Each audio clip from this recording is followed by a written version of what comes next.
Welcome everyone to the Play Pouch podcast. My name is Nick. I'm with my partner in crime, Pete. Hello. Before we get started on some juicy news that's flowing around, if you could please remember to subscribe to us, to give us a like, leave a comment, Yes. all those great things. We're still growing and still, I think we're at 65, 66. So we're still growing, still going to, covering games as we like. But so today, more of a news show, because it is a dry month. Hope things are going to pick up with Final Fantasy Rebirth for me, Pete. Yeah. And I know you're going to be watching that as well. But until then, we're going to get all the news we can. So what we've got a couple of stories that's happened over the last week regarding Microsoft mainly, and also a stupid comment made by a CEO of Ubisoft regarding his Skull and Bones game, which I believe is out any day. The beta is out now. We'll talk about that a little bit. I haven't played it. I know you haven't either, even though we could. So maybe the fact that we could play it and we're not that interested might say a lot. But where do you want to start first, Pete? We've got kind of three things to discuss. Which one do you want to go with first? Might as well just kick it off with Ubisoft being bellends, shouldn't we? Okay, so this is Skull and Bones. So in case you've been living under a rock and you don't know about this, you should, because it's been being made for 11 years, if you can believe that. 11 Yeah, all right, mate. Years. Yeah. 2013, this is when this project started, right? So God knows the development, how it's gone through, because it has. And of course, it all started with it being because Black Flag, the Assassin's Creed game Black Flag, did so well, and people liked the ship combat so much, they've said, okay, we're going to make a whole game of it. And that was the genesis of it. Yeah. And then they screwed around for so many years about how they're going to do this. And I remember that they released a whole bunch of gameplay footage over the years, mostly to negative feedback. And in that time, obviously, Sea of Thieves has kind of come out, which is, I guess, the closest thing to it. That's came out on the Xbox. A lot of people are saying that it's more like The Division. That's mechanics-wise. That's great. And I loved Black Flag. It's probably my favorite, if not second favorite, Assassin's Creed game. But I liked the whole thing, not just the ship combat. The ship combat was a part of it, yes, but then you could board and do all these other things. Now that part of the game is just not there. Yeah. It's just the ship combat, so you're not getting. In case anyone thinks or doesn't realize this, you're not going to get Black Flag. You're getting maybe half of Black Flag. You're getting the ship stuff of Black Flag, and if that's all you like, then you'll probably really like this game. The impressions that I've read is that it's not bad. It's not the biggest train wreck there's ever been, right? There's been worse games, but it's not fantastic either. But the bit what's the guy's name, Pete? I just asked you a minute ago and I've forgotten. Yves Guillemot, right? Yves Guillemot, yeah. Guillemot. Ooh la la. Has come out and said that this game doesn't have to be like free to play, right? This was what he was asked in a conference call. Why not make this game free to play and then charge with microtransactions and go that route, right? Because it is technically a live service game. But the question was, why make it $70 or £60 to us? Why do that? Why not just release it and then free to play? And he goes, because it's a quadruple A game. His response was, this is a quadruple A game. Right. So this is the first of its kind. This is the first of its kind, Pete. This is apparently that this is better than every game ever made, all the AAA games. I don't think so. The only thing that would make this quadruple A is the amount of time it took to make, because it took longer than bloody nearly every other game other than maybe Aliens, Colonial Marines. The only reason why it's taken so long is because they were trying to appease the Singapore producers, or that's right. That's great. The people that were pumping the money into it. But as you know, is there any sort of like melee combat at all? Like no. So you don't board people's ships and stuff. I believe there's a cutscene. So like you damage your ship. You damage your ship like you did in Assassin's Creed, but in Assassin's Creed Black Flag, where you could pull the ship close to you or and then get ready to board. In this, if you pull the ship close to you, you just get a cutscene of you winning. Well, Oh, that's like not being a pirate, then, is it? that's why it's half the it's half the game. It should be. They're missing the other half. So yeah, Young Yeah spoke of this, and I haven't watched it all. I don't like the fella. I don't think it's a secret to anyone. He likes to stretch things out He's to as much as long-winded. possible. He is Yeah. long-winded. But at the end of the day, no, it's not a pirate game. If you don't feel like a pirate, and the general consensus is that people are reminded of other games that they felt like being a pirate in. One of them being Black Flag, and Hmm. there was another one I can't remember what it was called.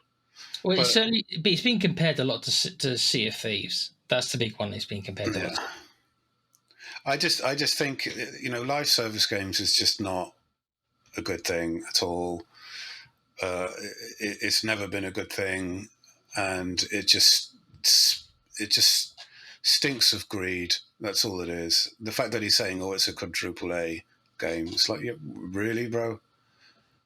Uh, I don't like live service games. I mean, I just don't like it. I know exactly where it's going to lead. It's just like endless microtransactions. Plus, they're going to charge whatever $60-$70, but like That's 50, that's the 60 that's quid that's over the here. trick, isn't it? Like if they made it free to play, I think there wouldn't be anywhere near the blowback. The thing is that these guys, they want their cake and they want to eat it too. So they want the £60, and then they want the microtransactions, and they're doing all they've got the checklist of all the live service, right? And we spoke about this on our Anthem review, and what a Yeah, failure that was.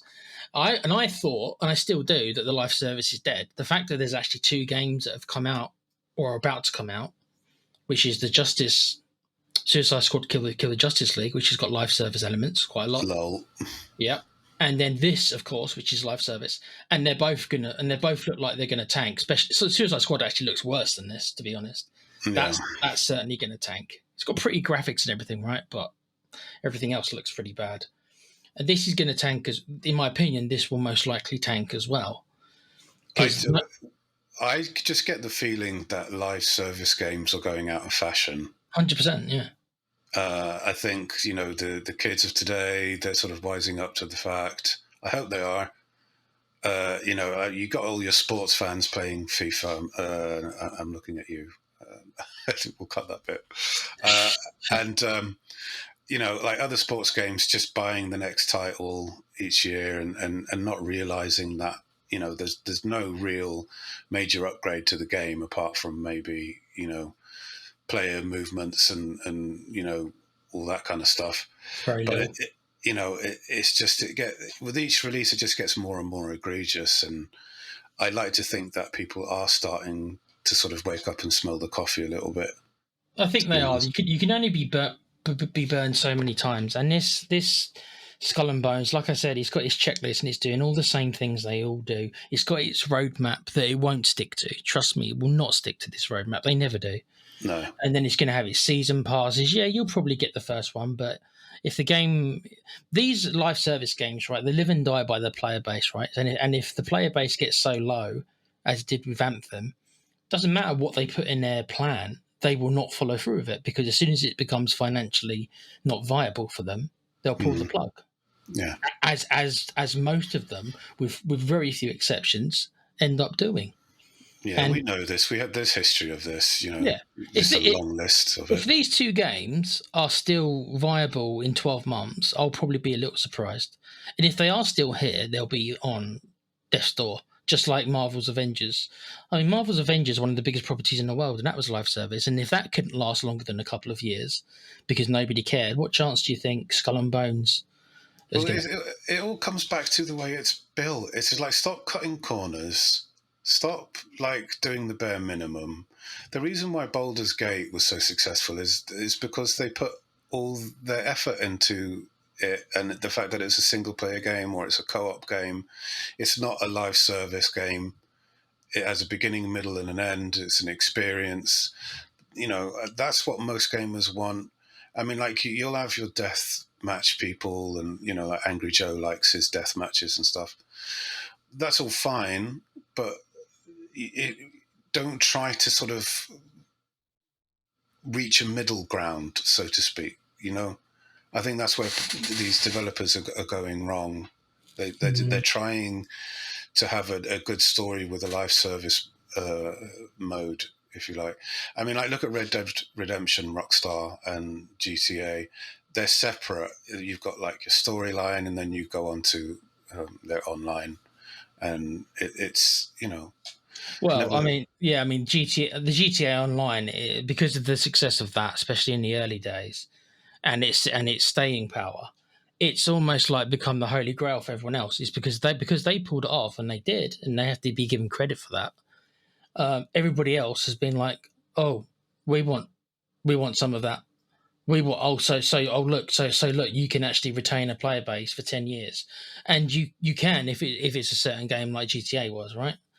Because Most it's split in half. That's why it's not like all one thing. No, they are making, all these companies have been going for gold, and I'm afraid to say, is with very few exceptions, most of them has reached from the stars, I suppose, and all of them have fallen flat. And It's it's lazy development, dude, is what it is. It's like they don't know how to. It's either they don't know how to code properly, or they don't know how to pace a game properly, or well, you've the fact that you've got woke culture now being intertwined with it. They don't want to piss any sort of race or group or any of anything like that off, the and a lot of companies suffer from it. thing I don't Um, get about Skull and Bones, we've ending this because obviously we'll go on to other stuff, but the last thing I'll say on Skull and Bones is, like, they knew 5 years ago or so they got blowback because people wanted to walk around. So they could have said, you know what? Okay, let's make the other half of this game then. Let's make the other half. Let's more or less make it Black Flag. We'll take the assassin stuff out, which doesn't have to be there, but let's keep the melee combat and the boarding and all those things that are related to the pirate side of the Assassin's Creed game, Black Flag. Get rid of, you don't have to do the assassin. The assassin stuff doesn't fit the pirate. You can get rid of all that. But the melee combat and the boarding and all those key things, let's develop that for the next 5 years, because isn't how long it spent on that? But they didn't. All they did is they have you walk around the ports. So you can walk around the ports, but oh well, you can't do thanks. anything. You can go to shops, and I'm imagining you can probably collect quests and stuff like that, right? Or sell stuff. You're an outlaw, though. Look. Okay, did they actually sit down and talk about what a pirate actually is? Because do pirates actually go to port towns, or are they wanted everywhere? Shit like that. It's like Depends, they doesn't had it? a meeting, and the first discussion was, how can we make this game a live service game, rather than sitting down and going, what actually makes a pirate? Pirates at sea most of the time. They've got scurvy. They've all this kind of bollocks. There's combat, but what is the key thing when you think of a pirate? What do you think? What's the first thing that comes into your mind when you think pirate? Well, to steal from people. That's what Yeah, first comes to my head. treasure and stuff, Yeah, right? yeah, So you're a treasure hunter yeah, essentially. yeah. You're money. You're technically you're a robber. Slash, yeah, I suppose you can kind of be a mercenary a little bit. I played Sid Meier's Pirates. Have you ever heard of that? No. Old game, a really good pirate game. There's been a lack of really good pirate games, full stop. But this was an old Sid Meier's game, and technically, that was a great pirate game. Yeah. And we're talking about an old game with kind of old graphics here. I'm sure you you can get it on PC. And they didn't take. I don't know. I would have settled for an upgraded version of that or a new version of that, but I don't No, know.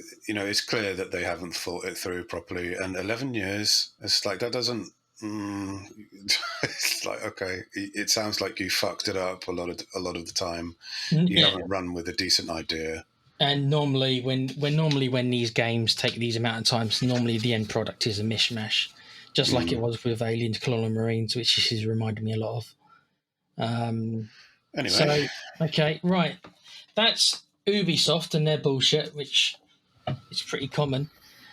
We're going to go back to Microsoft, and so it looks like that they're exclusives and might not be exclusives for much longer.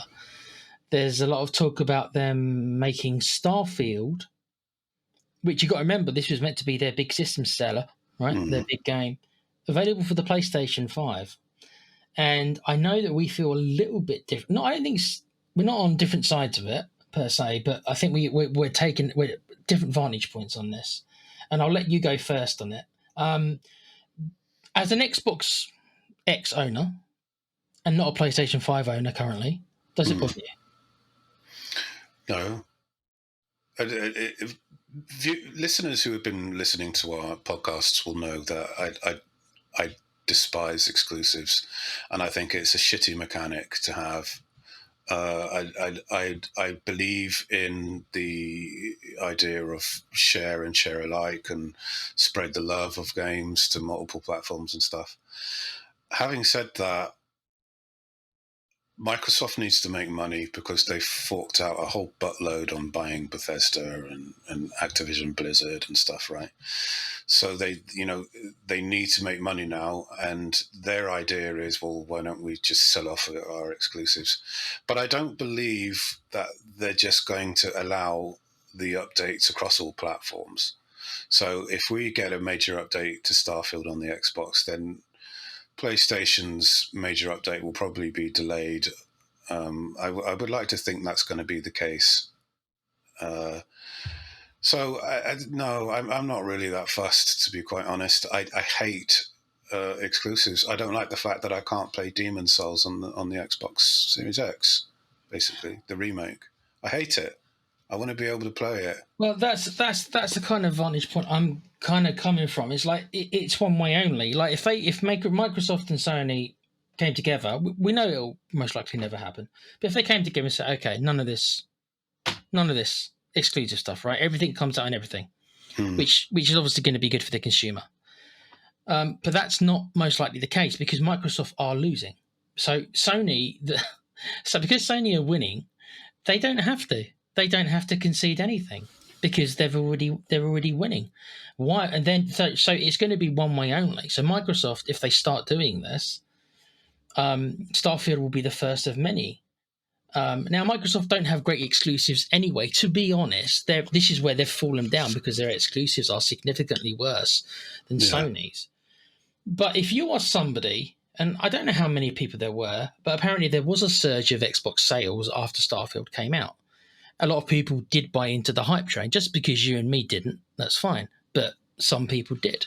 And they went ahead and they bought Xbox X's for it. Now, I probably wouldn't do that. For one game, that's a dumbass thing to do. Yeah, really. But some people did. So if they did that, how would you think they would feel? Like, wait a sec. That's their issue.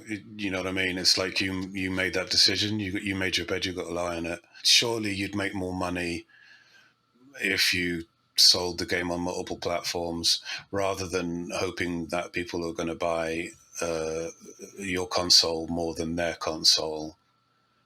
Because most people with that amount of money, they're probably going to end up buying both. So what's the, And I think Sony is shitty for having that attitude of, well, you bring your games to our platform, but we're not going to bring our games to your platform. Why would they do? Well, that's a shitty thing to do, and because of that, I wouldn't buy a Sony PlayStation because of that. Yeah, but attitude. that's more or less every business in the world ever. Well, why would they do that? Yeah, I mean, I hate business, and I hate that this sort of cutthroat idea of having to sort of make the most money as you can, trying to squeeze people like they're grapes. I can't stand it. I think it's insidious. I think it's evil. And I think that, it all needs to change. I don't think a free market is a good idea, but that's another argument. And, I want people to sort of, I don't bloody know. I just want them to play games without having to fork out hundreds for a different console. I think that's so shitty. But that's all in an ideal world. So, well, I mean, in an ideal world. If you look at the history of video games, there's always been two, be it from the early days of Nintendo and Sega, And then obviously Sony entered the market in the mid 90s, and then it was a three horse race, and then Sega jumped ship, and then Xbox came and took their place, and it's kind of been a freeway battle ever since. Even though Nintendo's kind of a little bit to the side because they kind of offer their consoles are kind of for different people. Other than I think Microsoft and Sony, I think are kind of going for the same market share. I think Nintendo are kind of like they care more about the mobile market. They care more about gimmicks, stuff like that. So I understand what you're saying, and I do agree, and it's idealistic, and there's nothing wrong with that, and I agree. But do you think this is? I mean, they're not going to flat out come out and say it. I don't think. Maybe they should. Is this admittance of defeat? Have Microsoft said privately, "Okay, we've lost. Let's do damage control. So let's sell these. Let's give these, or at least if we'll give them timed exclusives. Maybe maybe going forward, for example, maybe the Elder Scrolls Online that we once thought was going to be Xbox only, maybe now that's going to be on everything. But there's going to be a 6 months or whatever it is, or a year exclusivity to Xbox. Yeah, they have to do something like that, but because they need to make money, and the games that they've supported and released have just been utter shite. So is it admittance of defeat?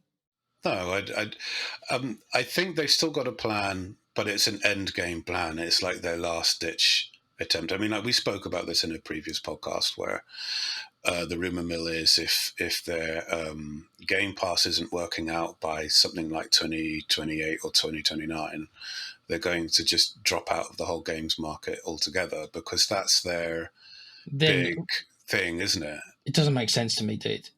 Then. Because then it might not be true, but no. But if that's the case, and we believe that, look, we're not in the. Nobody knows for sure except the people who are in those meetings. But if they want to make Game Pass special, then letting Sony have all their exclusives they've got isn't going to encourage people to buy Game Pass. It's going to be less likely to, because people are going to be playing their games on the PlayStation. Because because it's a one-way street, they are literally, more or less, in my opinion, they are literally handing more or less they've waved the white flag. Because now, why would you ever buy an Xbox over a PlayStation now? Because if you're getting everything on the PlayStation, but you're only getting half the games on the Xbox, unless you really are a massive Microsoft fanboy, and there are some, that's fine. Then the reason why at the moment, and this is just my opinion, the reason why I'm not getting a PlayStation, not just because of Sony and their attitude, we put that aside for a second, but it's the way that it's built. The fucker is huge, right? It's like a gigantic modem. That's what it looks like. It heats up. It makes a loud noise when you're playing like a really stress-heavy game. And they've sort of tacked on the Blu-ray drive, although they probably would have preferred not to do it. And it's too big. It won't fit on my desk. It looks hideous. And the internals haven't been built as well as Microsoft's Xbox. That's a clear fact. The powers may be similar. Xbox is apparently slightly more powerful than the PlayStation, but it's the way it's been built. Apparently, I've heard that the PlayStation 5s are really sort of shoddy. Their internals are just sort of, not as well thought out as Microsoft's, basically. So based on that, it's like, well, you look at the Xbox Series X, it's a cool design. It's just a simple rectangle. It looks good. And it's silent. I don't fucking hear the fucker. And that's it. It's like the only thing that annoys me is that there's no decent games on it that I personally want to play. There's going to be a lot of games for other people, but for me, and I'm not sure I don't like the idea of not being able to mod the games as well. I mean, like a couple you can, but a couple of Bethesda ones you can, but for me, half of the fun of playing a game is sort of making it visually better, seeing how much you can push it. And you know, I was doing that with Skyrim. I was doing that with Fallout 4 on the PC, and you can't sort of really push it that far on the Xbox or at all. So it's down to how you play the game. It's down to what kind of game you play and stuff. But if you're an anime lover, then you're probably best off getting No, a PlayStation, I aren't you? mean, I've got to disagree totally on that, Pete. Look at Mm-hmm. people, the consoles, the PC is different. I'm not really talking, it's not about the PC. We know what the PC can do. PC is always going to be number one. It always is. That will never change. But when you're comparing the two consoles, right?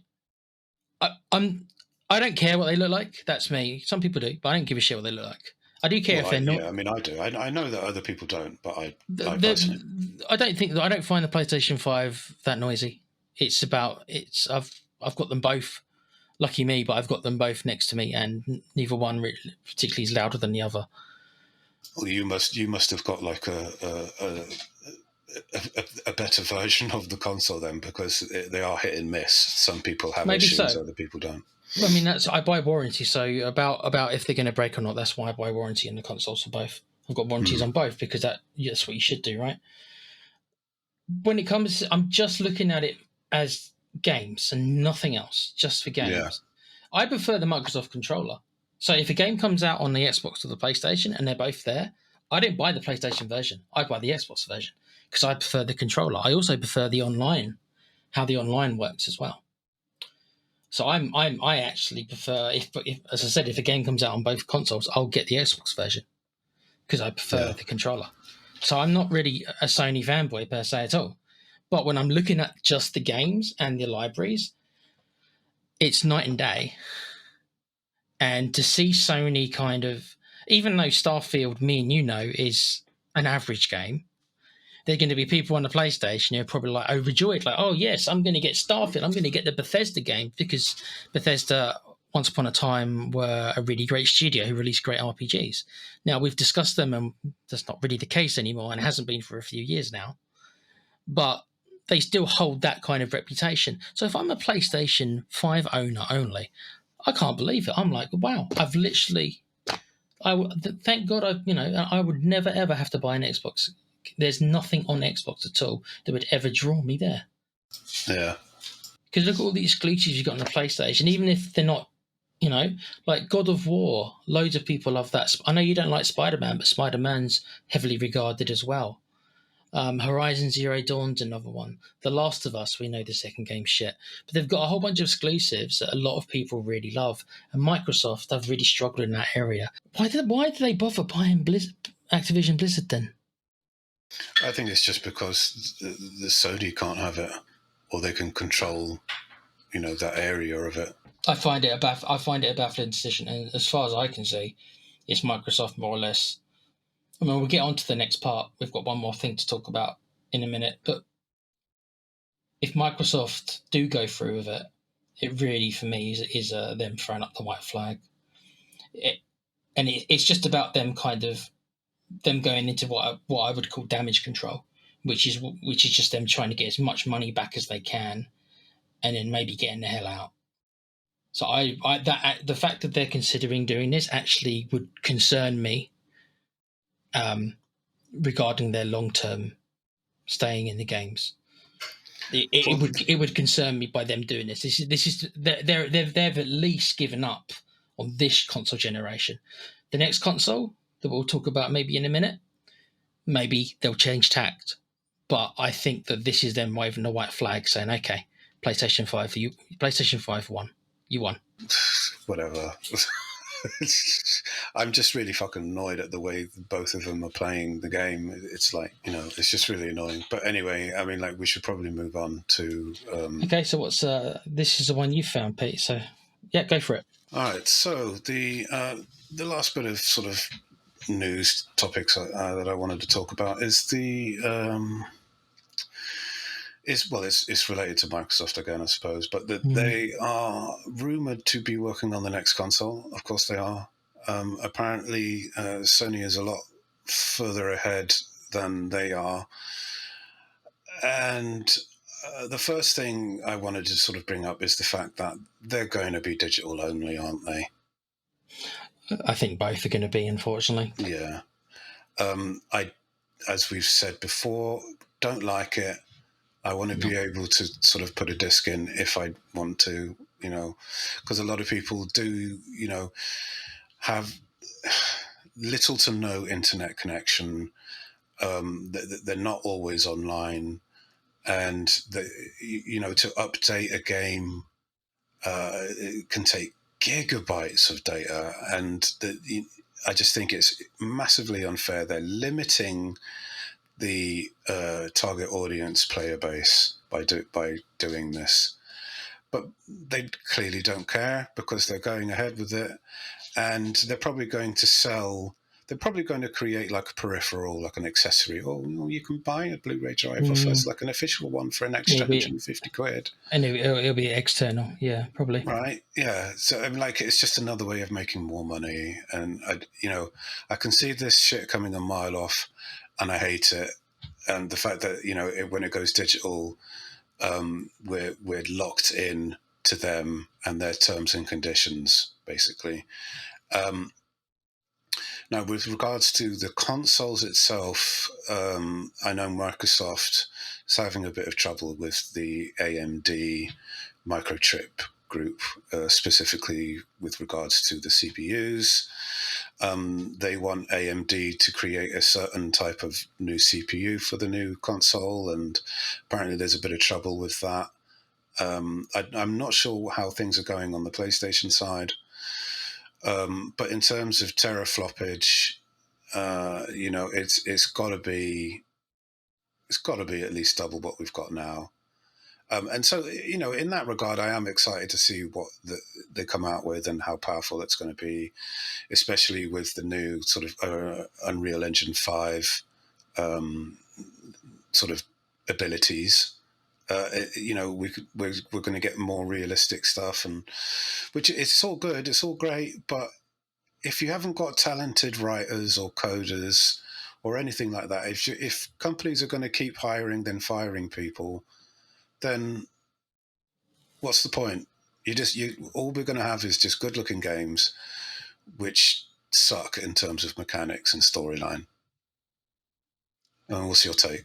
Um, well, my biggest concern about the whole digital thing, as we did discuss, was more on maybe it's maybe I'm looking at it from more of a selfish, because I do buy and I do rely on a lot of used games. I'm financially not rich enough really to be able to buy all these £60 games, so I have to wait. And because of that, I'm kind of rejecting. It's like the old man shouting at a cloud. I'm rejecting technology moving on because it's going to cost me a lot more money and people who don't have much money a lot more money. And if you haven't noticed, folks, nobody's got that much money at the moment. So adding even more to that seems insanity to me, but that's the way of the world, I suppose. So I'm looking at it from that standpoint. Is that financially, it's going for me financially. I'm already very picky, and I know you are too, Pete. But I'm going to be even more picky because if I can't get my used games at half price and stuff like that, then the amount of games I buy goes down per year. And then I'm totally reliant, as you've said, on Microsoft throwing us a bone. Maybe at Christmas time, maybe they'll have like they have Christmas sales, and I have to hope that one of the games I wanted to buy throughout the year is included in that. And if it's not, then I'm shit out of luck. I've got no power. I've got no real power in it unless I'm prepared to pay the pounds that I now can't play, finish, and then trade and get half my money back. So they've taken that all away. So for me, it's just bad news. It's bad news all round. It's just bad It's news for bad. both. It's bad news for everyone, dude. Yeah, it Because is. Of course it is. Of course it if is. they're going to increase the prices of everything, then they're going to lose sales, and people are going to sort of like they're going to go hungry because if they're complete total game fanboys and they're addicted to games and stuff, they're always going to want the latest titles. And if they keep doing that, then it's like, well, you're just shooting yourself in the foot, And, surely. and also, it's like they the games did go up in price with the last gen. And if anybody really believes that games are going to go down in price in the next gen, come on. No, you're having a laugh, mate. They'll go up another 10 quid, right? They went up from, using our currency, they went up from 50 to 60 over here. And the next gen, whenever that is, in 5 years or whenever it comes out, it'll go from 70 to 80. And it will. Yeah. And they'll be and they'll have total control over it. And if you want to buy that game in the first year it's out, you're gonna have to pay the full whack. And then if you're lucky, as I said, you might get a Christmas sale where the game you want might be discounted by 30%. And you might be able to pick it up for 40 or 50 quid, maybe. But that's the key word, is maybe. Yeah. Because it's all on them. Whereas before, with the used market, you could know that if you went on eBay and you looked around, you'd probably get the game you wanted for a price you thought was much fairer. That's all being taken away. As for their new consoles, like the Power, yeah, of course, I'm excited. Especially when it comes to performance, I'm still bothered to the fact that 60 frames per second is still kind of the, maybe certain games run it, but more often than not, a lot of them don't. A lot of them still, like at Starfield, for example.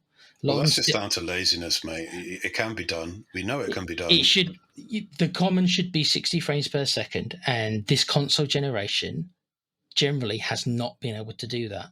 Now, you can get games that do it, and there are games that give you performance mode, and I've said before that I think all games should have that bloody option. But more often than not, a lot of it's still maybe 50-50 at best. Still half the games that are coming out, like Gotham Knights and all these games, like Redfall, again, all these games coming out and struggling to hit the 60 and going for the safe 30 frames per second option. The fact that we're still talking about this in 2024, and the fact that it's going to have to be now the next generation that hopefully are going to be able to actually have, every game is 60 frames per second, and that is the lowest. That is the starting point. We're still not at that. So hopefully the next console generation will finally be able to say, okay, that is the basic now. There's no, so I'm excited for that.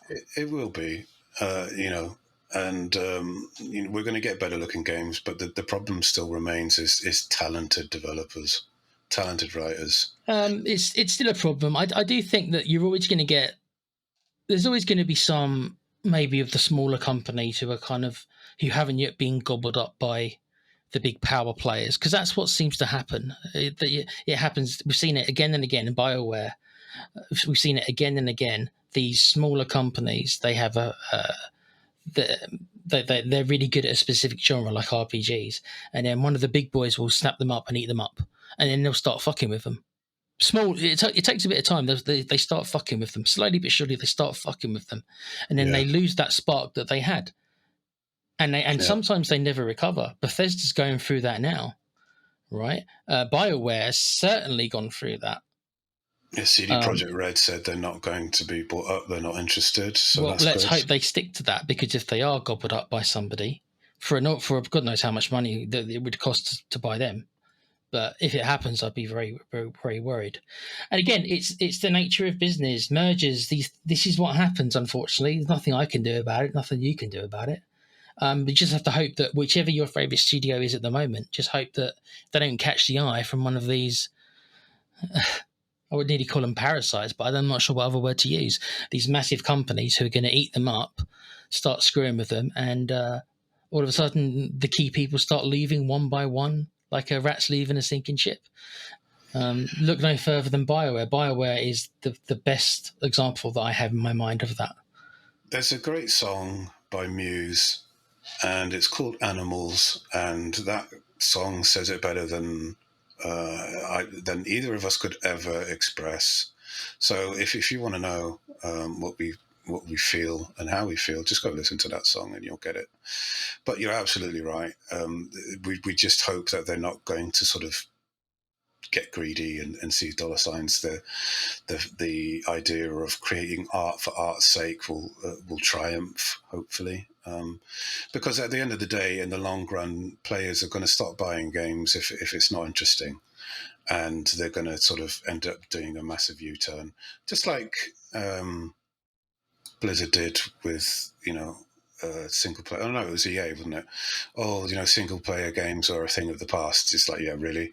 The next thing they come out with is a single player game. So we do have the power. It's just that we just need to realize it and stop buying things which are shit. So yeah, I mean, like that's sort of it, really. Unless you wanted to bring anything else up.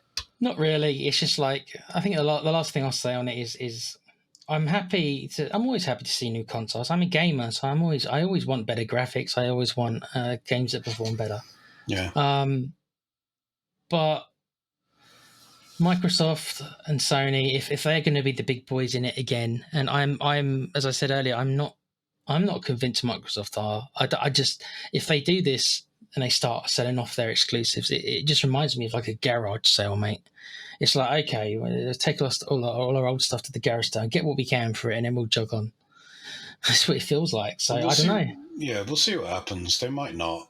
And even if they do, they might just sort of say, well, you can have the base game, but you're not getting any updates until 6 months or a year after it's come to the Xbox.